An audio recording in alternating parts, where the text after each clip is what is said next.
Yeah. Hi, hello everyone. This is Shanmugaraj. Welcome to my channel, AgileBizLeaders. This is an initiative to build a global knowledge sharing platform in the domains of agile project management and leadership. Today we are continuing our journey on PMBOK8 series. Particularly, we are continuing our topics on a system of value delivery as part of standard of project management of PMBOK8. So we are discussing the core components of a system of value delivery. So we discussed about creating value in the previous video. Today we're going to discuss, particularly in this video, we're going to discuss about project environment as part of core component of a system of value delivery. So when it comes to the project environment, where the project manager has some things to do like navigating the enterprise factors and organizational process assets, right? So project exists in in an environment where it is attached to both internal and external to it, right? There are external environments like government, federal, right?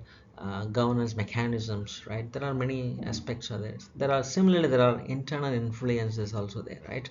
Like organizational process asserts, policies, right? Templates, and all those things are there. So the project manager need to understand these influences of, right, enterprise environmental factors, both external internal, and navigate both. Need to understand the influences, and it is vital for the tailoring the planning and execution activities. So this is where the project managers plays a role, right? They need to understand these factors, and they need to use these things positively to tailor it for their planning and execution activities. So let's discuss about enterprise environmental factors, right? EFs are conditions not directly influenced by the project team, or that impact or constrain or direct the project, right? They are the critical inputs to the most project planning processes, right?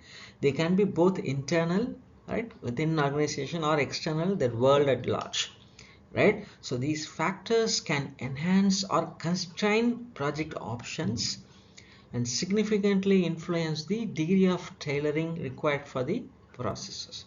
So project manager action here is EFs must be considered, accounted for, and they cannot be directly controlled by the PM.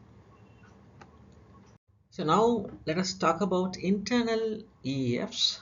Right, there are many factors within the organization's walls, like culture, organization structure, governance, organization's visions, values, ethics, hierarchy, leadership styles. Right, its geographical distribution. Right, how distributed in this globally, right? Physical location, R&D centers, right? There will be, then you can talk about infrastructures and IT systems, existing facilities, network channels, and resource availability and capability, right? Constraints related to contracting, purchasing, right? Team capacity, human resource expertise and skills, and finally financial capacity, right? The organization capacity for funding, including the external funding options, right? QAPs, and many things are there. Financial reserves, cash flow operations, all those things are there. So the project manager should be having this understanding of how these internal EEFs will constrain the project. How do we tailor this, to the project planning and the execution activities? The second aspect in EEF is the external EEFs, right? So the forces beyond the organization control, something like marketplace conditions, your competitors, your customer behavior, market share, and brand recognition, and similarly legal and government restrictions, right?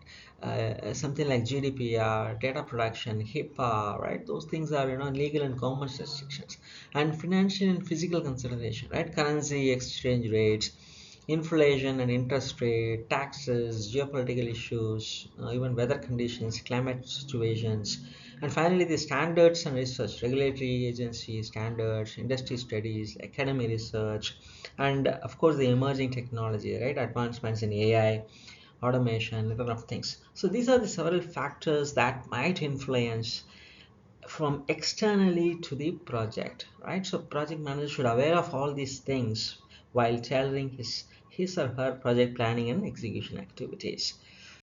So after EFs, a project manager should be understanding the organizational process assets.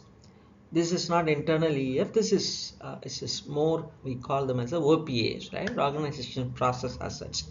Something like internal resources, something like your influence and artifacts, something like your policies and procedures, right? Your methodologies, your life cycle, your PMO governance, your knowledge management portals, right? Knowledge repositories, assets that are continually updated throughout the project, such as performance metrics, defect log, risk logs, right? So the project team can or should update and add to the organization process assets. Your lessons learned will become an OPA for that.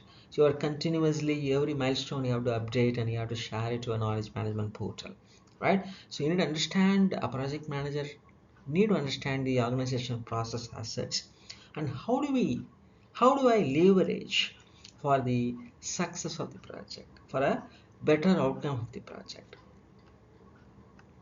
So within OPA's, PM's toolkit is predominantly our policies, processes, and procedures, right? I mean, it comes under the umbrella of these three P's, right? There are many things are there.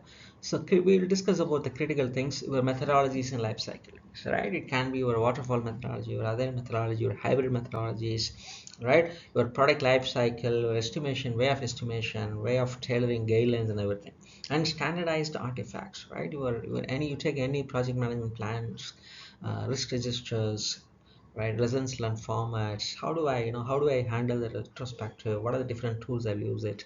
How do I document it? How do I retrieve it? Right? Then governance and control, PMO processes. How do I handle my changes, change control board? How do I handle my issue and defect management? So finally, resource and procurement, right? What are the guidelines for resource availability control? Is any pre-approved supply list are there? Is there any SLAs? Some standardized contract templates, your SOW and MSA. So these are the things, it should be part of the PM's toolkit for every project that the person is handling. So we discussed about the policies and procedures and standards as part of OPA. The second part of OPA is the organization knowledge repository, right? Your configuration and project files, right? Centralized repositories of your baseline documents like scope, schedule, and cost, and your financial and metric data, right? Your gross margin data, your PL&L data, right? Your historical information like lessons learned, close documentation, right?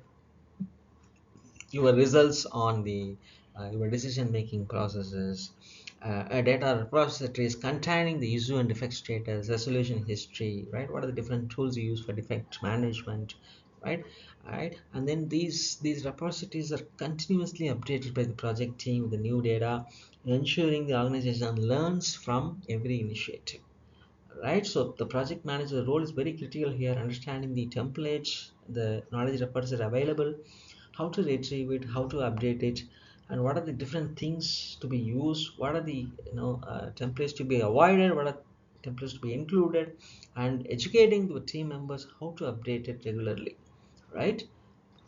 So the final component after EF and OPAs as part of project environment is your organization structures, right? How do I optimize that structure for your project structure, right? Every company will follow a different structure, right? It's like culture based. It's like how the geopolitical, not geopolitical, or how is that geographically these organizations located, right? All these things you need to consider, right? There's no one size fits all, right? There's no single ideal structure.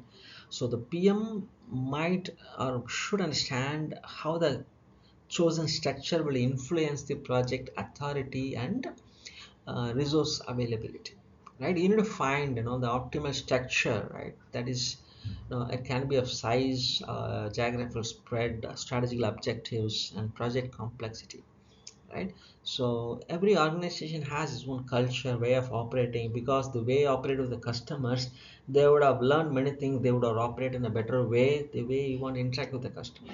So that's like, there's nothing like, no one size fits all. So every organization is unique in terms of structure and everything. As a PM, they need to understand what are the different structures that are available in any organization, and how do I adopt, how to make my team to adopt to the structure. That is very important. Let's, in the next slide, I'll talk about what are the different structures available, how is the PM authority and everything. So this particular slide talks about different organizational structure type, depends on the project, the way in which they execute the project, right? And for every structure type, how is that work group arrangement, what is the level of project manager's authority, and how will be the project manager roles and resource availability, right? Let me take two or three examples here, right? Let me take matrix, strong matrix. Let's say that the project organization, they follow an organization saying that matrix, strong matrix organization. The work group arrangement will be of, by job function, but with the project management also a separate function will be there, right? It's a separate function. So the project manager's authority will be here moderate to high, right? So project manager role is full-time and designated job role, and resource availability is will be moderate to high, right? And let's take another example of project oriented structure, right? So composite and hybrid. So what is a work group arrangement? They will arrange a work group based on the project 1 2, project 2 3 4, something like that, right? It's entirely project, no, project by structure. How is the project manager's authority here? It should be high to almost total 100% authority will be with the project manager, right? So it will be project manager role will be full-time designated job role, and its resource availability is almost 100%, high to almost 100%, right? Let's take another situation where let's take organization structure is functional, right? It's very centralized, right? That's every function will have a different work group, right? Engineering, manufacturing. So how is that project manager authority here? Very low. Then project manager will be it's a part-time role, they may not have a designated job, or they can be a coordinator, right? So resource availability to this project management is low. So depends on the type of organization structure you are in. You need to understand what is the authority of project manager, whether I'm planning a 100% designated job, whether I'm planning a coordinator role, what is my authority, how is the resource availability to me. Accordingly you can play your cards, accordingly you can do your project tailoring, right? So with this, we have come to the conclusion of this particular video. So we discussed about the second core component of a system of value delivery, which is project environment. We discussed about EEFs, both internal and external. We discussed about OPAs, right? Organizational process as such, which is policies, right? Processes and procedures. And then we also talked about repositories. And finally, we discussed about organizational structure. How does it influence the project management execution and project managers roles per se, right? I hope you guys are getting a better understanding on PMBOK 8 per se. I hope this will help you for your project execution, right? So I'm signing off and see you next video.